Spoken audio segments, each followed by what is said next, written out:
Hey YouTube, this is MDix92 here with another knife review. Up today we have the Kabar Zombie Killer War Sword, which is a blend of their big chopper, but it also has a spear point. And here's the box it came in, nothing special. It's got the Kabar logo and is actually the traditional Kabar blade shape, which actually is pretty cool, but nothing cool about that. Let's get to the knife. First things first is the sheath. Originally, I'm not a really big fan of it, but it grows on you after a while. There's the ZK logo and the biohazard symbol on the back. Mole straps, or webbing, I guess, if you wanted to attach something, or if you could get additional straps and attach this to a pack. Nobody really knows what these are. I guess they're more mole webbing, but as you can see, they're kind of messed up, so they're not really that functional. As far as features of the sheath, you have this laser green biohazard draw cord, and then you pull that up and you have a pretty sizable pouch, and you can throw all sorts of stuff in there. It might actually end up being a cool project if you want to have like a survival knife sheath. But let's get to the knives. Included in the purchase, you get the Kabar Acheron. It's just a tiny little, I guess, neck knife size. The jimping I wasn't really too impressed with finger slips, but you shouldn't really be doing that much with a tiny knife like this that you would need functional jimping. But what are you gonna do? Out of the box, it wasn't very sharp. They don't tell you what kind of steel it is. You might be able to find it on the internet now as these knives become more popular. But it might be SK5. I don't know. Do some research. It came with this. It's not paracord actually. It is like a shoelace. If you cut it open and look in the strands, they are not nylon, and there's not 7 of them. So it's not true 550. Out of the box, it wasn't very sharp. I touched it up with a diamond sharpening stone and got it arm hair shaving sharp, so it should be good for general tasks around camp, like, you know, if you're cutting open a bag of food or something, or if this is all you had on you, I would use this to fillet a fish. Even though the edge is kind of a weird shape, you could still do it a lot easier than you would with the big guy. But you get a $10 knife included, so you can't really complain about it.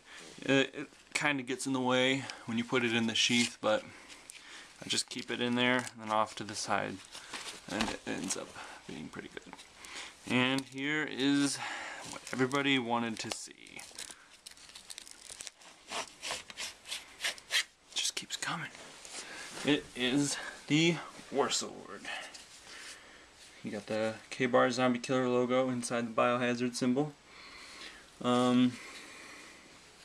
Kabar brand name, Taiwan 5701. The blade steel on this is SK5, which I think ends up being about 1080 carbon steel. Easy to sharpen, easy to maintain, but still durable as hell. It came with green handle scales, which I guess I don't have around, but I'll put the black ones on because it would stand out too much for me personally.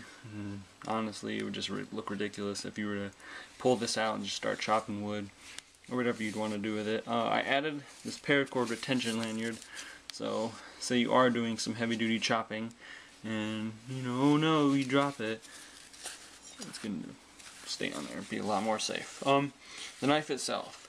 The blade shape is like a kukri, you can almost say. If you followed it, it's got a slight curve to it, which really does make it ideal for chopping, because you're going to have all that mass come into play with each swing, and you're going to hit what you want to hit really good with a lot of weight and a lot of good sharpness behind it.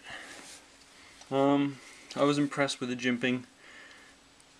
It's not going anywhere, putting a lot of force into it. I like it. In the box, it comes with an extra set of Allen screws, so in case you do lose them, or you just want to keep them with the other set, they're there. One thing I have to say that I'm not the biggest fan of is the handle. I have pretty big hands, and I guess the most comfortable way for me to do this is to put 3 down here and 1 up here. But I don't know, somehow that just doesn't feel right. So with 2 big fingers up there, it almost doesn't feel, it feels cramped. But I mean, it's not going anywhere. It's definitely not going to stop me from using it, and I would still recommend this to somebody. But we'll get to that later.